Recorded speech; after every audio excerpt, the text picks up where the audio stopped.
presiden ya, Gibran yang dia yaitu diragukan ijazah SMA-nya. Dan sekarang saat ini sedang ada gugatan di Pengadilan Negeri Pusat ya, di mana itu di salah satu pengadilan negeri ya. Nah, itu memang itu hak dari penggugat, silakan saja kita tanpa mencampuri urusan materi gugatan. Tapi kalau kita bicara dari satu beban moralnya, harusnya itu memang si Gibran sebagai wakil presiden, sebagai pejabat publik, dia jawab aja, ini loh ijazah saya asli, itu aja. Sama kayak Jokowi, ijazahnya asli atau palsu, dia tunjukin aja. Bukan masalah dia nggak ada satu perintah atau nggak ada perintah, tapi ini masalah keterbukaan informasi publik tahu, mau tahu asli apa palsu. Nah itu tuh yang harus dijawab. Kalau misalnya hasilnya nanti kalau menang mau bagaimana, itu mau seperti apa, itu silakan namanya rencana. Tapi yang namanya putusan pengadilan itu berlaku bagi para pihak yang bersengketa ya, dimana nantinya itu kalau ada satu hukuman atau pihaknya itu menghukum para pihak, itu pasti itu berlaku bagi para pihak. Artinya itu misalnya nanti dibagi ke rakyat, itu silakan aja mau gimmicknya seperti apa. Jadi kalau kita bicara putusan perdata berlaku bagi para pihak yang bersengketa. Iya. Terkait dengan tuntutan sebesar 105 triliun. Ya itu silakan aja selalu bisa dibuktikan. Dan akan uangnya dibagikan kepada rakyat ketika nanti gugatannya menang. Iya, balik lagi tadi saya bilang ya, gugatan perdata, putusan perdata berlaku bagi para pihak yang bersengketa. Jadi kalau misalnya penggugat mau buat gimmick dibagikan ke rakyat, silakan aja. Tapi para gugatan atau putusan perdata itu berlaku bagi para pihak yang bersengketa. Ya, nanti kalau misalnya nanti dibagikan ke rakyat, nanti mau buat apa saja silakan aja, itu berita di luar hukum. Bang melihat kemarin kan Jokowi juga diungkit-ungkit masalah ijazah. Sekarang anaknya Gibran. Sebenarnya melihat dua hal ini, apakah ini sebagai bentuk untuk menjatuhkan rejim dari presiden masa lalu atau gimana? Jokowi, saya pun sebagai kuasa hukum namanya Hari Lubis, sebagai pelapor salah satu orang yang dilaporkan Jokowi terkait kedua ijazah palsu. Saya pun mendampingi Hari Lubis, Korlabi, koordinator pelaporan bela Islam. Ya, di situ memang polemik gugatan ijazah Jokowi atau apa namanya polemik ijazahnya asal palsu dia bukan berlangsung baru tahun-tahun ini, tapi dulu dari beberapa tahun ke belakang. Yang kira itu pada saat gugatan perdata itu bergulir, penggugat itu termasuk saya juga sebagai kuasanya pada saat itu, itu kita hanya meminta tunjukin aja ijazahnya, selesai, tidak ada polemik. Nah itulah yang tidak bisa dilakukan, yang tidak mau dilakukan, baik Jokowi masih jadi presiden atau sudah menjadi mantan presiden. Sampai saat ini kan ijazah itu kan belum juga ditunjukin kan Bang? Tapi dia menyangkal bahwa dia itu ada ijazahnya aslinya. Pihak kepolisian menanggapi ini seperti apa sih Bang?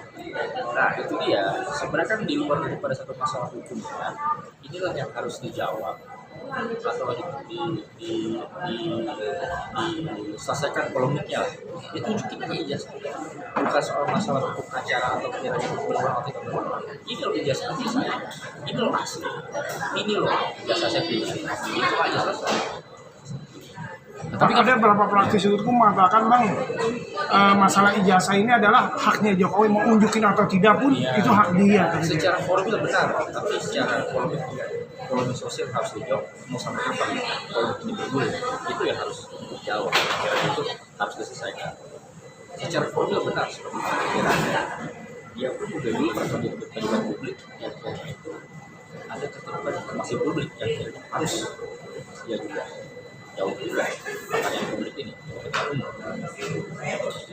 Nah tapi sampai sekarang Jokowi kan belum berani menunjukkan ijazah aslinya. Ini menurut Abang apa tidak ada keberanian dari pihak? Dia sih nggak bilang nggak berani kan, hanya bilang jalur hukum secara formil. Ya kan? Tapi kalau menurut saya pribadi, ya tunjukin aja apa susahnya yang kiranya kita jangan bicara secara formilnya, tapi kita bicara secara polemik sosialnya akan terus bergulir sampai kapan. Itu yang harus kita jawab sebenarnya. Bukan bicara masalah hukum, kerangka hukum formil atau kiranya itu harus ada perintah pengadilan kan, atau harus ada perintah dari penegak hukum kan. Ya ini kan politik ini harus diselesaikan, harus dijawab, dan publik pun menunggu jawaban itu. Mana ijazahnya? Nah, tapi penjelasan dari pihak UGM dan penjelasan dari Bareskrim yang menyatakan kalau ijazahnya Jokowi yang ditunjukkan di Bareskrim itu sendiri asli, menurut abang itu akan tetap menjadi polemik juga? Saya yang pernah dilekor atau yang pernah dibandingkan itu fotokopi ijazah. Iya betul. Juga kalau misalnya itu yang sekarang saat ini itu yang asli itu ijazah asli, disita ijazah aslinya Polda Metro Jaya. Pun kita pun sampai sekarang pun belum melihat juga, belum pada saat saya mendampingi klien saya di Polda Metro Jaya tidak ditunjukkan dokumen asli ijazahnya, belum diperlihatkan. Padahal itu menjadi objek daripada satu fitnahnya itu, benar nggak itu asli atau palsu? Bagaimana bisa dibilang itu adalah fitnah atau nggak fitnah? Itu apakah asli atau palsu? Belum dijawab. Berarti masih ada kejanggalan di dalam misteri ijazah Jokowi ini. Saya bilang kejanggalan atau gimana? Polemik ini harus dijawab. Polemik ini harus dijawab, harus diselesaikan.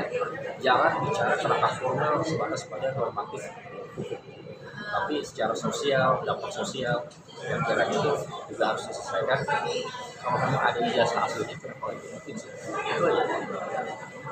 Pihak-pihak mana saja yang harus bisa menjawab dan membuktikan kalau tentang ijazah Jokowi itu asli, agar permasalahan ini tetap selesai. Kalau kita bicara secara formil, kan pihak kampus terdaftar atau tidak terdaftar.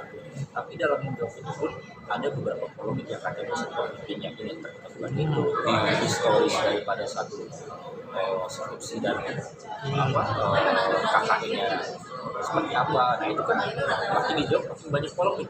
Nah sekarang dari dulu kita menggugat ijazah Jokowi, kita hanya minta ditunjukkan mana ijazahnya, tunjukin aja. Kita tidak pernah ditunjukkan sejak perkara Bambang Tri. Iya, Bambang Tri. Terdakwa, diusir banyak terdakwa, Iya. hingga dia divonis bersalah. Tidak pernah ada ditunjukkan di persidangan. Nah ini melihat kasusnya juga menyeret-nyeret Roy Suryo, Dr. Tifa, Rismon dan segala macam, apakah ini akan terjerat masuk penjara juga terkait dengan? Saya nggak mau komentar soal Roy Suryo kawan-kawan karena itu berkait saya. Sip. Satu lagi Bang.